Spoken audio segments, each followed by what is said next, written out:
आज एक अनोखे प्रेम को प्रस्तुत करने वाला एक विचार मैं आपके सामने लेके आई हूँ। इसमें श्री कृष्ण और सत्यभामा का सच है। आइए जानते हैं श्री कृष्ण के बारे में कुछ बातें जो हमारे जीवन में एक महत्वपूर्ण दिशा दिखाती हैं और हमारे जीवन को सफल बनाने में, सक्षम बनाने में बहुत बड़ा महत्व प्रदान करती हैं। जय श्री कृष्ण। सच्ची कहानी में आपका फिर से एक बार स्वागत है।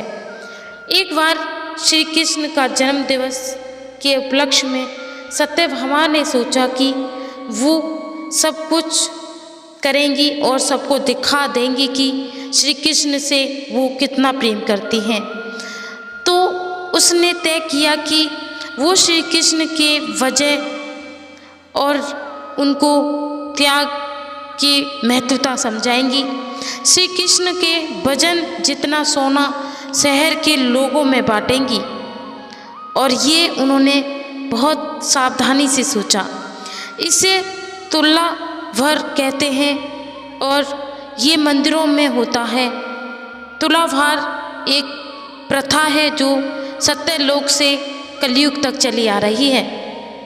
लोग एक बड़ी तराजू में अपने वजन के बराबर का माखन, घी या चावल और कुछ और भी चीज़ें रखते हैं और वो वजन बराबर होने के बाद उसको गरीबों में दान किया जाता है।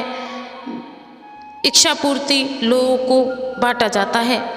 चावल, नमक, दाल और सोना या वो कुछ भी आप दे सकते हैं जो आपके पास है। यहाँ तक कि आभूषण, पैसे, जो आपके पास वस्त्र कुछ भी है वो आप वहाँ तोल में दे सकते हैं। जो देना चाहें वही प्रथा है। ये प्राचीन परामर्श हमारी संस्कृति का एक महत्वपूर्ण हिस्सा है। सत्यभामा ने तुलाभार की व्यवस्था की और लोगों को बहुत प्रभावित हुए और लोगों को बुलाया गया। कृष्ण पर इन बातों का कोई असर नहीं हुआ।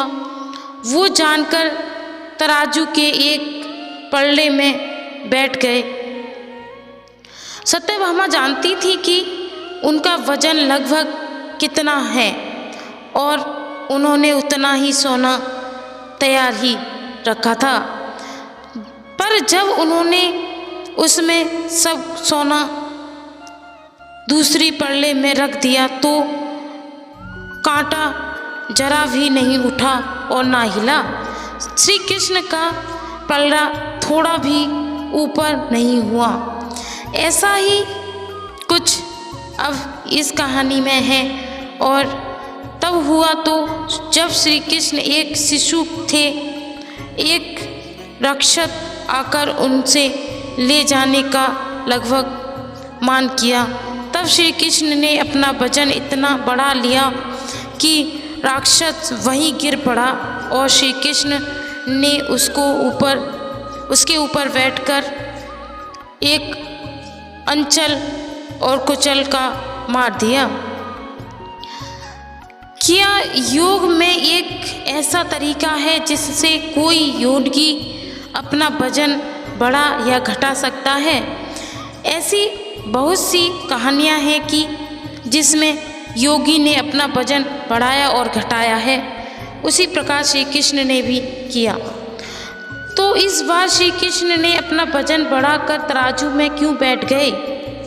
सत्यभामा ने अपने उतना सोना दूसरे पलड़े में रखा और जितना उनके हिस्से में श्री कृष्ण के वजन के बराबर था, पर कुछ हुआ ही नहीं। तब शहर के सभी लोग ये घटना देखने के लिए आ गए थे। तब उन्होंने अपने नौकरों को भी सभी गहने मंगाने को कहा जो उनके पास थे। एक के बाद एक गहने डालती जा रही थी और सोच रही थी कि कम हो जाएगा पर कुछ नहीं होगा। तब उन्होंने वो सब कुछ भी रख दिया जो उसके पास था। पर प्रहलाद जरा भी हिला नहीं। वो रोगी रोने लगी क्योंकि ये सब उनके लिए बहुत शर्मनाक था।